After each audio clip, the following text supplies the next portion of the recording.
গানের যে কি পরিস্থিতি বর্তমানে বলতে গেলে লোম শিওরে উঠে। আপনার বাড়ির পাশে গান বাজনা করছে যুবকেরা, তরুণেরা, মোবাইলের ভিতরে গান বাজনা আছে না নাই, সারাক্ষণ মা বাবা শুনতে পাবে, বুঝতে পারবে, এই জন্য হেডফোন কানের ভিতরে ঢুকায় গান শুনতেছে, এমন যুবক আছে না নাই।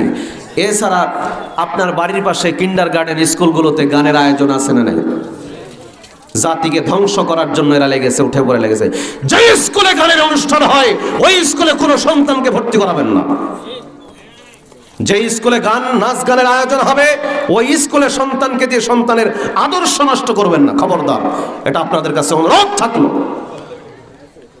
মুসলমানের সন্তান গানের আয়োজন করতে পারে না, স্কুলে বাচ্চাও নাচতে পারবে না, বাচ্চাও গান গাইতে পারবে না। আপনি বলতে পারেন পোলাপান ওরা একটু গাইলে সমস্যা কি? তাদের জন্য হারাম, হারাম সবার জন্য হারাম। এখানে বয়স বেশি আর কম নয়।